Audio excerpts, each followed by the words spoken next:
Hey guys, day 7, and we're getting very close to finishing our first track, which is completely awesome. So today in this video, I'm basically going to show you how I prepare for Mixdown and what I've done with the second part of this arrangement. So part 2 of the arrangement shouldn't really take you that long, and in fact, I'm sure a lot of you have done it just completely in one day. All I did was basically add some effects, so I added some real world sounds like this subway sound, which actually sounds nice as a very subtle riser. I added some waves that you can't really hear. Very quiet. And I added some crash cymbals,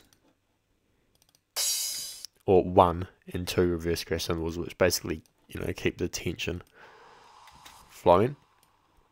Other than that, not much at all. The only other thing I did was fix up this outro. It was in the wrong place. So the chorus is actually half as long as this first section here, which is interesting. But I like it. So that's basically all I did. Not much at all. So I think maybe with the second track, what we'll do is adjust the days a bit, because I think arrangement can really be done in just one day, and I'm sure you'd agree. Anyway, the main part of this video is showing you how I prepare for Mixdown. So the reason I haven't been doing any mixing already is because the point of the EP challenge is workflow. It's about working as fast as possible and getting something out the door ASAP.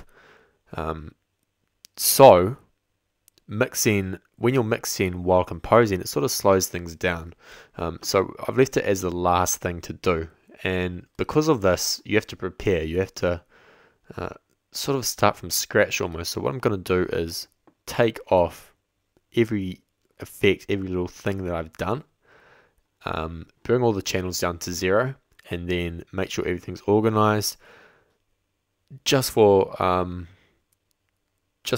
productivity, or workflow purposes tomorrow when we actually get into the Mixdown. Nice to have everything organized and in place. So this kick, I don't really need to do anything. It's there's nothing going on here. Same with the drums. Snare clap, it's got a high pass on there. I'm going to take that off. Hats.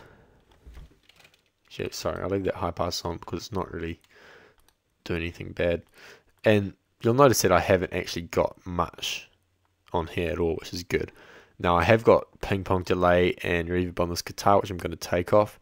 Also going to take the EQ off and the auto filter, because I really want to go through and do it properly, instead of leaving it how I did it on a whim beforehand.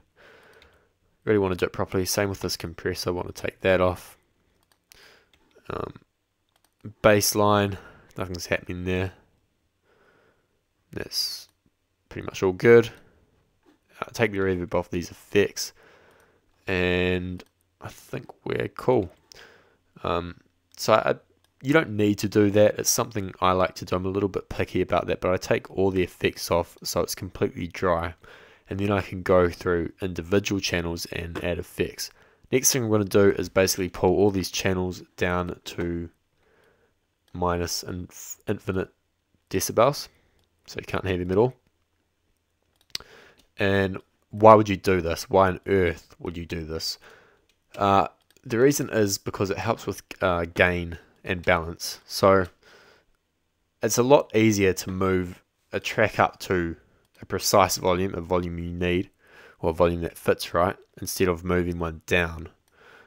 So what I can do with this is when I get to the Mixdown stage, I can start off with my kick. I might put it at minus 8 dB. And then I can go over to my clap and go, okay, I'll slowly move it up until I think it sounds correct. And then I might wiggle it around a bit, see what works best, and so on. But starting from that point of silence is a really good way and fast way to get a good balance in your song. So that's something I like to do. Now the last thing we're going to do is just color and organize these. So nothing too complicated, just effects 1, call this waves. because half of mixing, well not half of mixing, but a good portion of it is visual. That helps your workflow immensely, and that's why we color things, because our eyes respond quicker to color than text. So it's always good to name and organize things and actually know where you place things. Be familiar with it. Okay, cool. So that's pretty much it. I'm just going to group these.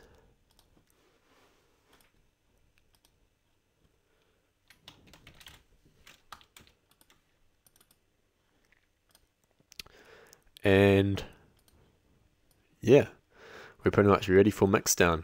So again, you can sort of prepare for Mixdown here however you like.